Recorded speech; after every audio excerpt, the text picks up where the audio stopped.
ایک وقت تھا جب وہ نبی صلی اللہ علیہ وسلم کے سب سے بڑی دشمن تھے۔ پورا مکہ ان کے قدموں تلے تھا، قافلے ان کے، تجارت ان کی، طاقت ان کی۔ لیکن ایک دن وہی ابو سفیان نبی کے دروازے پر کھڑے تھے اسلام قبول کرنے کے لیے۔ یہ ہے ایک تاجر بادشاہ کی کہانی جس نے دولت سے نہیں ایمان سے دل جیتا۔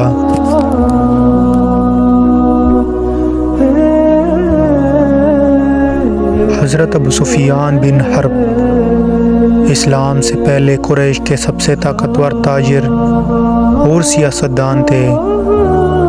ان کی تجارتی قافلے شام سے یمن تک سفر کرتے، اونٹوں کے قافلے، سونے کے خزانے، خوشبوؤں کے تیلے، ہر تجارت میں ان کا نام تھا۔ مکہ کی گلیوں میں اگر کوئی کہتا تجارت کا بادشاہ تو لوگ جواب دیتے ابو سفیان بن حرب۔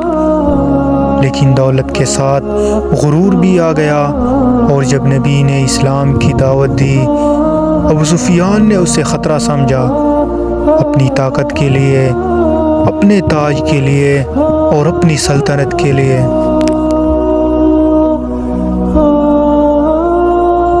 بدر کی جنگ میں وہ مکہ کی فوج کے پیچھے تھے۔ احد میں انہوں نے قریش کی قیادت کی۔ خندق میں وہی سردار تھے جنہوں نے مدینہ کو گھیر لیا۔ یعنی اسلام کے ہر موڑ پر ابو سفیان سامنے نظر آتے، مگر دل کے اندر کہیں نہ کہیں ایک خلش تھی۔ کیا محمد واقعی جھوٹے ہیں؟ کیا یہ وہی نبی نہیں جن کا وعدہ ہماری کتابوں میں آیا ہے؟ یہ سوال انہیں ہر جنگ کے بعد ستاتا۔ 60 سال 8 ہجری کا وقت تھا۔ نبی مکی کی طرف بڑھ رہے تھے۔ 10,000 کا لشکر ایمان سے بھرا ہوا۔ ابو سفیان نے خبر سنی اور مکہ پر خوف چھا گیا۔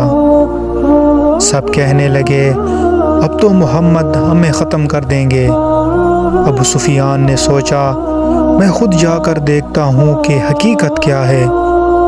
مدینہ کے قریب پہنچے تو راستے میں حضرت عباس رضی اللہ عنہ سے ملاقات ہوئی۔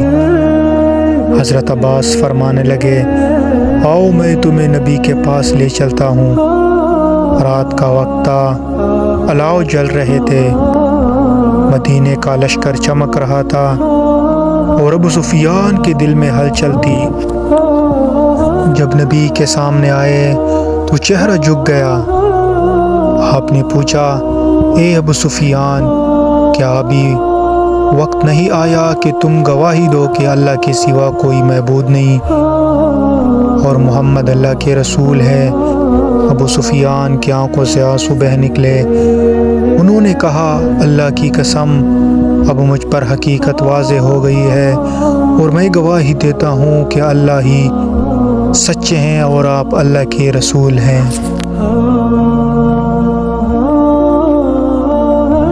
اسلام لانے کے بعد ابو سفیان نبی کے وفادار بن گئے۔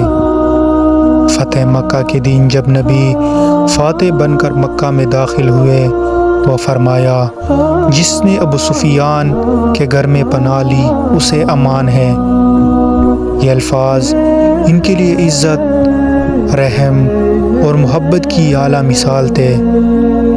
بعد کے زمانے میں ابو سفیان اسلام کے لشکروں کے ساتھ شام، یرموک اور دیگر فتوحات میں شامل رہے۔ ان کی آخری زندگی زہد، عبادت اور ایمان سے بھری ہوئی تھی۔ وہ شخص جو کبھی نبی کا سب سے بڑا دشمن تھا، آخر کار ان کا دوست بن گیا۔ یہی اسلام کی خوبصورتی ہے جو دلوں کو بدل دیتا ہے اور دشمنوں کو بھائی بنا دیتا ہے۔ ابو سفیان ایک تاجر بادشاہ جس نے دولت سے نہیں ایمان سے دنیا جیتی۔